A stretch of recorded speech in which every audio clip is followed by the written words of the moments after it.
The moment the video started playing, I felt my chest collapse. Not because of the blurry lights of the house party on the screen. Not because of the echo of music coming from someone's phone. Not even because I could hear my own voice, laughing loud, careless. It was because of him. Because of the man sitting across from me at our dining table. My husband, Daniel.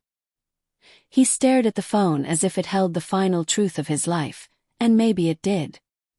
His jaw clenched so hard that a small pulse throbbed near his temple. He didn't blink, didn't speak, didn't look at me, just watched, again, the same 10-second clip of me kissing another man at a party 2 weeks ago. The same clip I had once convinced him was nothing but a dare, a stupid moment, a meaningless joke gone wrong. "Turn it off," I whispered, my voice trembling. "Daniel, please." He paused the video. The music in the background instantly cut off, leaving a silence so thick it felt like it was suffocating me. Then, slowly, he lifted his eyes to mine. They weren't angry. They weren't even cold. They were empty. As if something inside him had quietly died. "Just a dare, huh?" he said softly. Too softly. I swallowed hard. "It was. I told you. You told me a story," he cut in. "Because you knew I loved you enough to believe it." His words pierced me sharper than any yell could have. 2 weeks earlier. If I had known that night would burn everything down, I would never have gone. It was supposed to be a harmless reunion with old college friends. Loud music, too many drinks, people reliving memories from years ago. I shouldn't have drunk that much. I shouldn't have let my friends drag me into their dares. I shouldn't have laughed when one of them said, "Come on, kiss him. It's just for fun." But the truth, the part one didn't tell Daniel before, is that for a few reckless seconds I liked the attention. I liked feeling young and noticed and bold in ways I hadn't felt in years. And so I made the biggest mistake of my life for someone who meant nothing to me. When I came home that night, guilt clung to my skin like smoke. I told Daniel everything, or at least the version I thought I could survive.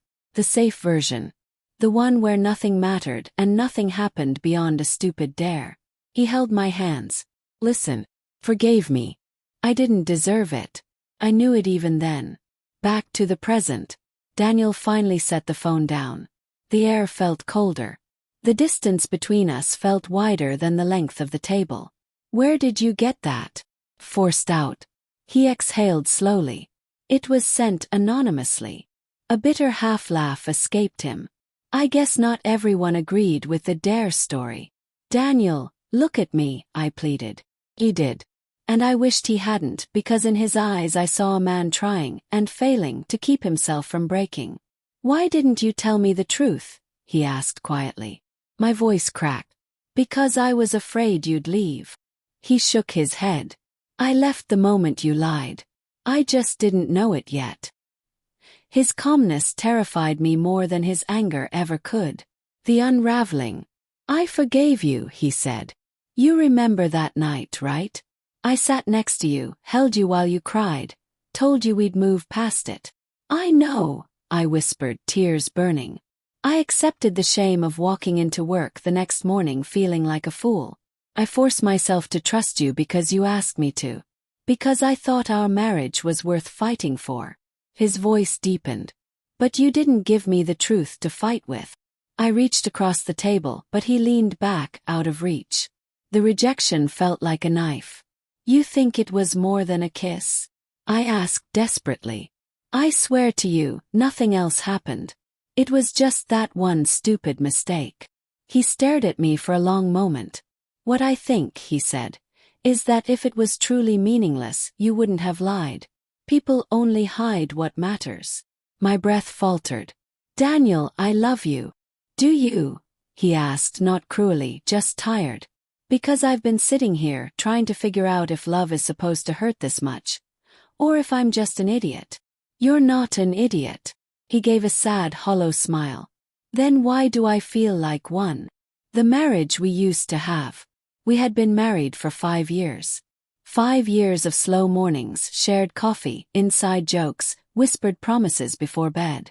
5 years of him holding my hand when my father died. 5 years of me cheering him through every promotion. 5 years of building something steady, warm and safe. Until I burned a hole straight through it. He rose from his chair. I need some air. Panic surged through me. Daniel, please don't walk away. I'm not walking away. He paused. I'm just trying to breathe. I followed him to the living room where he stood by the window, arms crossed tightly, staring at the streetlights outside. Can you at least talk to me? Yes. I'm talking, he replied without turning. But I don't know what to say that won't hurt both of us. That night meant nothing.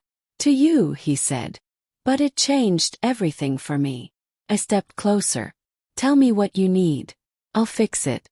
I'll do anything. He finally turned, eyes red. I needed honesty. I needed a partner. I needed the woman I married. Not the one on that video. Flinched. Is there someone else? He asked suddenly. No. Then why did you? His voice broke. He swallowed. Am I not enough? The question shattered something in me. You're everything, I said through sobs. Daniel, you're everything. Then why him? I don't know, I cried. I messed up. I was stupid. I was drunk. I was. Stop, he said sharply. Don't give me excuses. Give me the truth. I wiped my face. I felt invisible that night. Everyone else was laughing and dancing and, I don't know, I just wanted to feel something. But it was nothing compared to what I feel with you. He looked at me with so much pain that it physically hurt to stand there. The breaking point. Do you want to stay with me? I asked in a trembling whisper. Or is this it? He didn't answer immediately.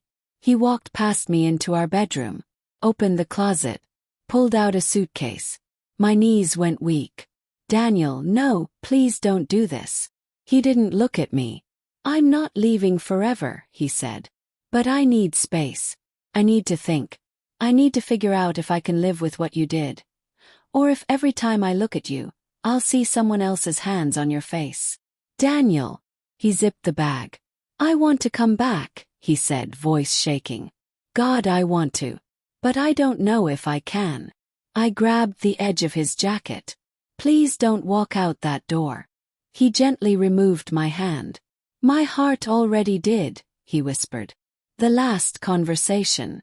At the front door, suitcase in hand, he finally turned. Was it worth it? There was no anger in his tone. Only sorrow.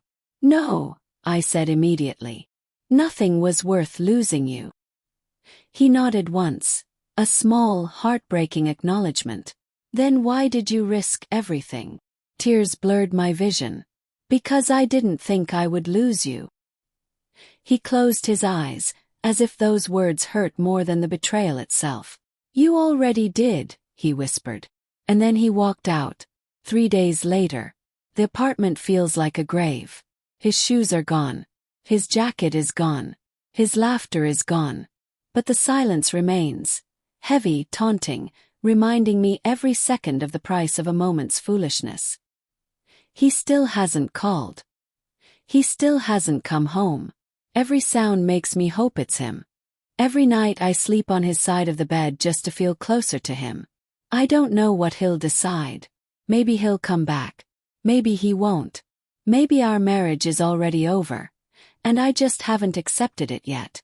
All I know is that trust, once cracked, becomes a fragile thing, a thing that cuts deeper than the betrayal itself. Love. Love becomes a battlefield where silence is the loudest wound. I text him one sentence every night. I'm still here. He hasn't replied, but I send it anyway. Because sometimes the hardest part of love is waiting to see if it returns.